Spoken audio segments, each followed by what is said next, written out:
This is my home. This is my kitchen. This is my family. Tilly. Jack. Holly. Megan. And of course, my wife Tana. You may think you're the busiest person in the world, but over this series, I'm going to prove it's still possible to cook stunning food at home. My rules are simple. Home cooking has to be easy. It's got to be fast. It's got to be delicious. So, if you think you can't cook amazing food at home, think again. These are the only recipes you'll ever need. Breakfast, lunch and dinner. Today, I'm taking my cue from Italy, a country that takes home cooking, family and fresh, vibrant flavours extremely seriously. The Italians are brilliant at using good food to bring people together. As well as being delicious, today's dishes are also really quick and easy to make, leaving you more time to sit down and enjoy them with your friends and family. First up, in my ultimate Italian food, a deliciously tasty breakfast of fennel sausage frittata. It's light, fluffy, and it smells incredible. Next, a lunch to whisk you away to Italy in the first forkful. Grilled sardines with gremolata and orzo pasta salad. Fresh, clean, almost as if we're sat on the Amalfi Coast. And as boys join forces, as Jack helps me cook an incredible dinner with dishes from the length and breadth of Italy. A starter from the south, quick fig jam crostini with creamy burrata. From the north, a hearty, slow-cooked beef cheek ragu with pappardelle. Well, when you cook this for your girlfriend one day, just tell her where you got the recipe from, will you? Promise? Promise. Rounding off with a Tuscan-inspired dessert, luxurious espresso panna cotta with cinnamon hazelnut brittle. Maggie, how is it, darling? It's so tasty.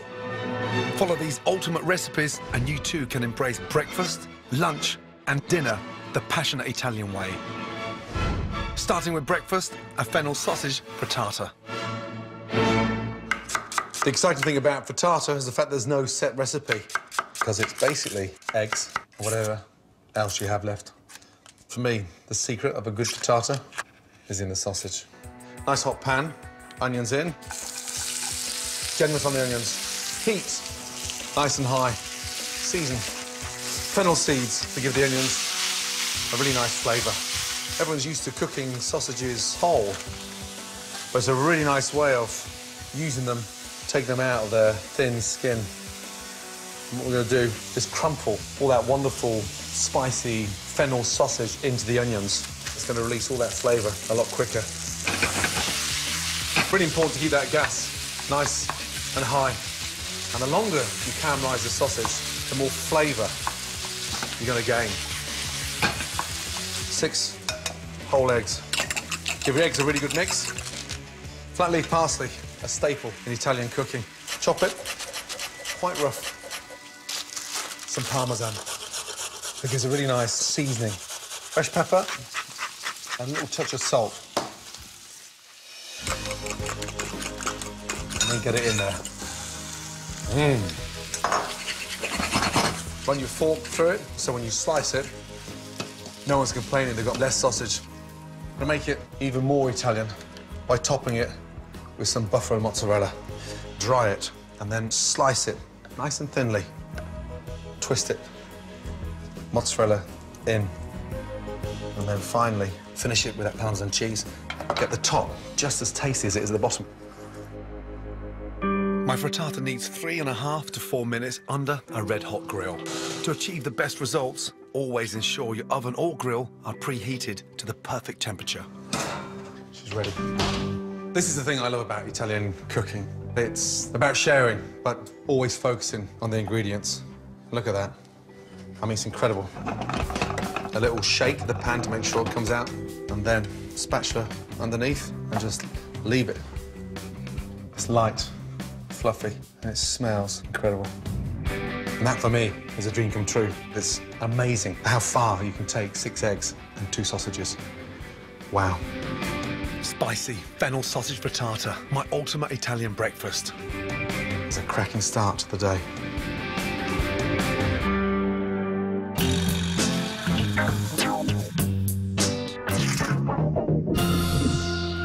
Italian food puts a premium on fantastic ingredients cooked simply. Here's a bit of help on what to look for when you're buying some of the key ingredients for today's lunch and dinner. For dinner tonight, I'll be cooking value for money beef cheek. This large, meaty muscle can cost as little as £2 a pop from your local butcher. But the rewards of cooking it with a little love and patience are bountiful. Flash fried, the meat from this hard-working muscle is very tough, but slow braising will transform it into forkfuls of melt-in-your-mouth deliciousness. I'll be using this cheeky cut for a deliciously cheap Italian dinner that will feed a whole family. Burrata, one of Italy's most recent cheesy exports, was invented back in the 1920s from a need to make use of the little scraps of mozzarella left in the cheese-making vat. These shreds are mixed with cream and encased in a hand-spun mozzarella pouch. This luxurious, rich Puglian delicacy is now becoming more popular in our supermarkets. If I had to choose one herb synonymous with Italy, this would be it. Basil. The perfect partner for tomato-based dishes, or pounded with parmesan and pine nuts for a delicious pesto. Basil's soft, silky, aromatic leaves will bring a taste of the Mediterranean to any dish they touch. And I'll be using it in my ultimate Italian lunch. In much of Italy, lunch is traditionally seen as the most important meal of the day. And for a food-obsessed nation, that's really saying something. Whenever or whatever Italians cook, they always put a premium on straightforward, fresh food prepared simply. That's why Italian food is so brilliant for the home cook. For my ultimate Italian lunch, I'm cooking scrummy sardines topped with a fragrant gremolata dressing. But first, a deliciously fresh orzo pasta salad. This is one of the hidden delicacies of Italian pasta, orzo, because 90% of the time it's always hidden in a soup or a broth or minestrone. And it looks like large grains of rice. But once they absorb that water, they double in size. It's a pasta that needs a lot of help. Season it nicely, pinch of salt, and splash of extra virgin olive oil, fresh bay leaf, into the boiling water. And that bay leaf really helps to flavour the pasta. Give it a little pan, a turn left and right. That stops any pasta sticking to the bottom. And the secret behind cooking any pasta is having a nice, gentle, rolling boil. You just have the gas up where the outside of the pan is just rolling, and all that orzo is tumbling over each other gently. Boiling pasta rapidly tends to destroy the outside texture. It doesn't take the marinade or the vinaigrette or the sauce. For the dressing, parmesan, twist of fresh pepper, the zest of the lemon. Squeeze your lemon in there through your fingers to catch all those seeds. Bring that together with some extra virgin olive oil.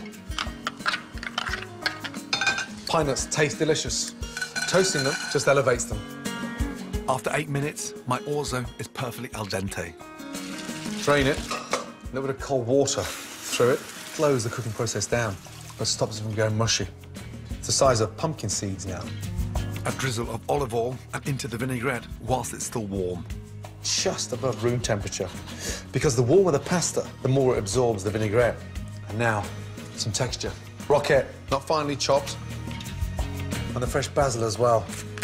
Roll them up like a big fat cigar. Slice in half, and then chop the basil. For a crunch, just sprinkle the toasted pine nuts. It looks like a plate of jewels. Glistens. It's a delicious, very fragrant orzo pasta salad.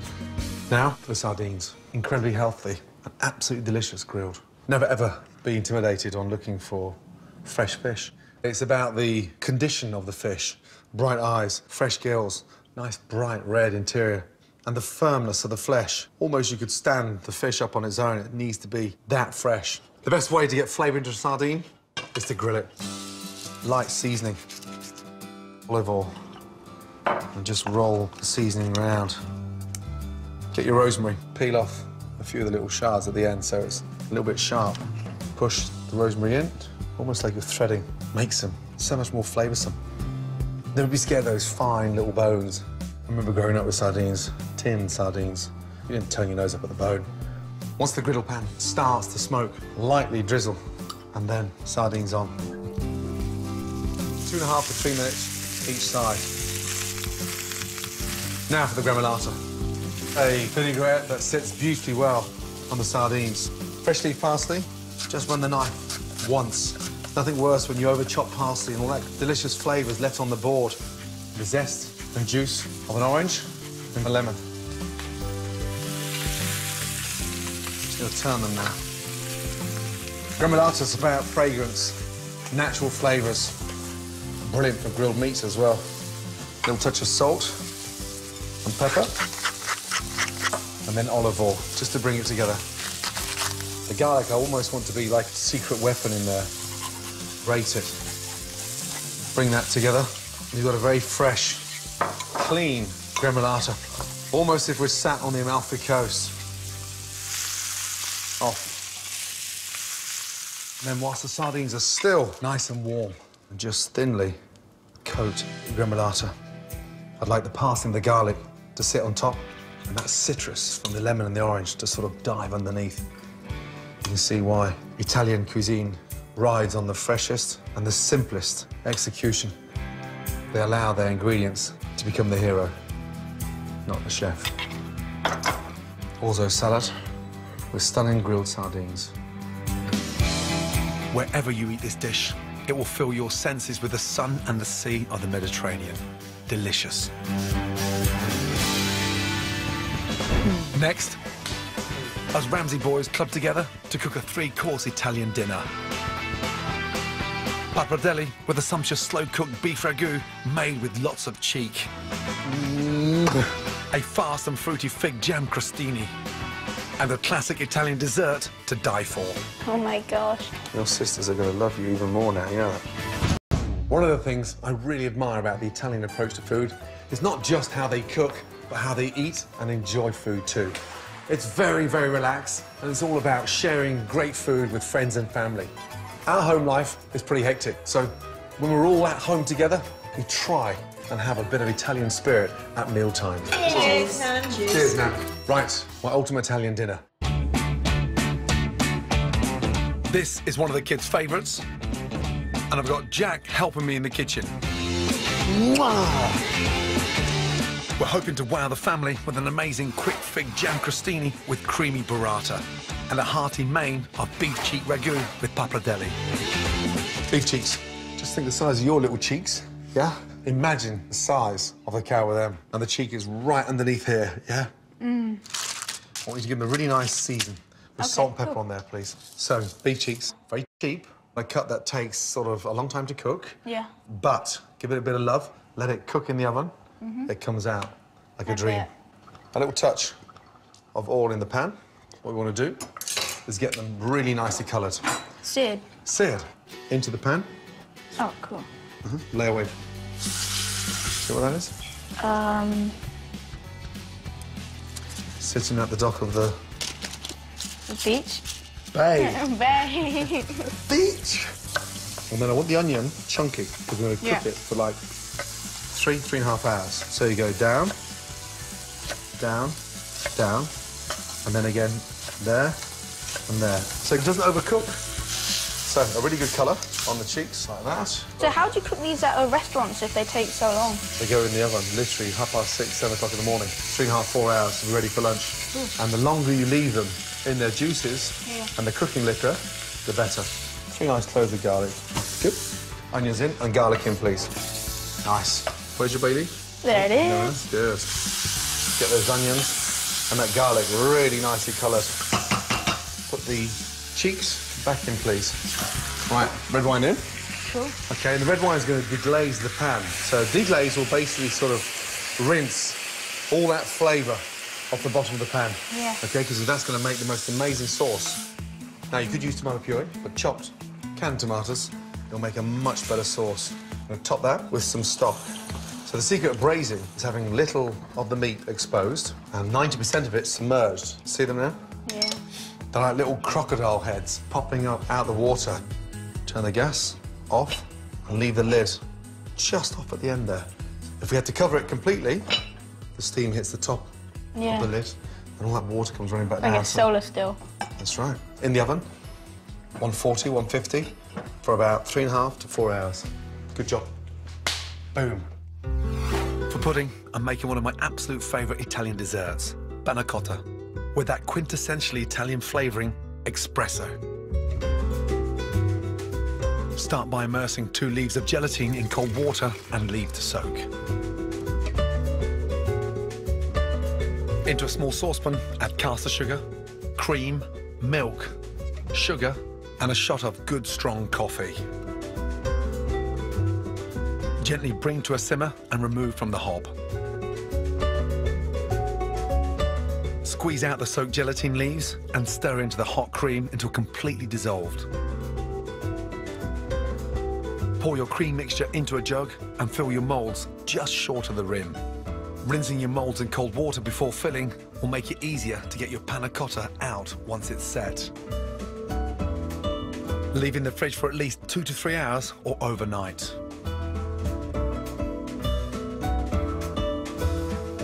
To make your cinnamon hazelnut brittle, pour caster sugar into a pan and cook over a medium heat until the sugar melts to a deep golden brown. Scatter toasted hazelnuts into the caramel. Dust with ground cinnamon and leave to set at room temperature. When your panna cotta is firm, giving each mould a quick dip into boiling water should ensure a perfect stress-free exit onto the plate.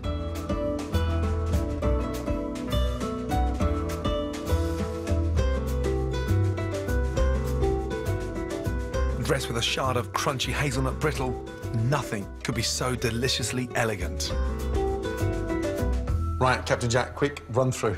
Panna cottas are nearly set. Beef cheeks are nearly cooked. We're going to now do the fig and burrata crostini. Oh. OK?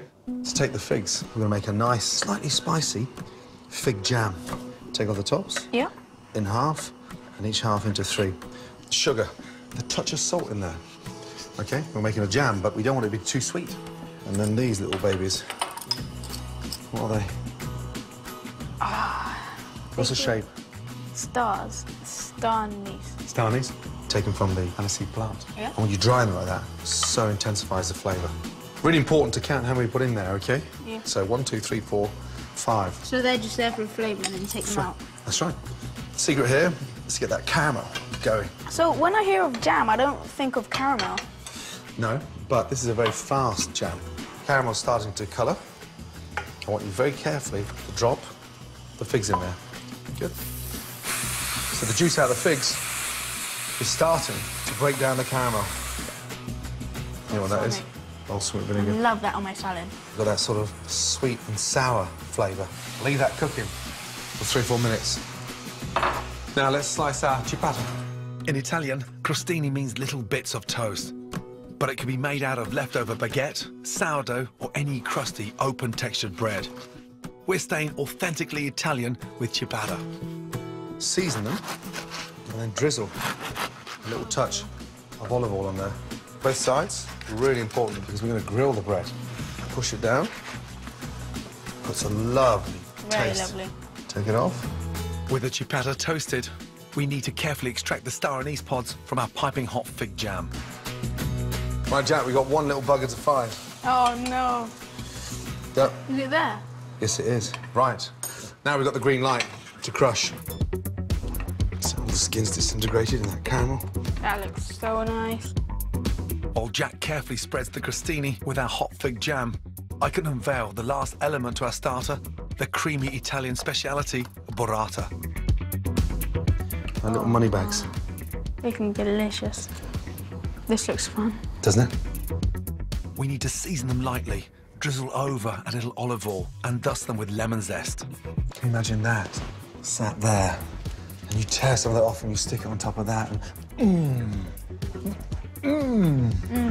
Back to the main course. To match our hearty beef cheeks, I've chosen to use pappardelle. Rule number 1 when cooking pasta? Salt in first. Salt in first, good. Olive oil in, pasta in. Twist it round so you don't break it. Nice. Bring that back up the boil. That's going to take about 3 or 4 minutes. Flat leaf parsley. Scrunch it up for me Yep. and chop it. Now, wait to see these wow. beef cheeks. Beauties. Look at them. They're really soft. They're Oh, really they're soft. tiny. I want you to taste. It's so good. Oh, Jack, you've just dribbled on your jumper. Joking. Seriously? Really? Right, drain the pasta. Salt, pepper, the pasta. Little drizzle of olive oil. And I want you to put your fresh parsley. Nicely chopped. Nicely chopped. In. This is the magic bit, okay? You take a little ladle of the juice, put that at the bottom, and you put the pasta on top of that sauce. Ooh. Ooh. Honestly, Oh my gosh. your sisters are going to love you even more now, you know that? What about when you cook this for your girlfriend one day? Just tell her where you got the recipe from, will you? Promise? Promise. I don't want you stealing Daddy's thunder. 1, beautiful jaw on there. 2, beautiful jaws on there. And then the 3rd jaw. And then you go over with the sauce. How cool is that? Delicious. You've got the burrata, and I've got the cheeks. Let's go, baby. I'm stopping. Don't be cheeky. Get it? My ultimate Italian dinner. Quick thick jam crostini with creamy burrata. A main course of slow-cooked beef cheek ragu with pappardelle. And for pudding, espresso panna cotta with cinnamon hazelnut brittle. A stunning meal to bring the whole family together in the best Italian tradition. Tilly, Meg. We got some cheeks for you. Who would like these? Cut them in half. Money back. Money back. Money back, thank you. Oh, rip this open. Yeah, no, cool. How creamy is that? Touch more cheek, Jack, please. Oh, yes, please. Please. Of course you can. Maggie, how is it, darling? It's so tasty, thanks, Daddy. Tilly, what's your favourite part? I really like the cheeks. Not funny. It's when somebody grabs the other cheek, start worrying. What, the right one? The bum cheek. The bum cheek. To collect selected recipes from the show, go to my scrapbook at channel4.com/Gordon. Next, it's party time in the Ramsey household. Ladies, let's go. The pork is ready. I'll be showing you the party tricks you need to guarantee your bash Butts away. goes with a bang. Oh, way. 9 o'clock tonight, and it's goodbye educating Yorkshire. English teacher Mr. Burton will see us out. There'll be tears. Jamie next.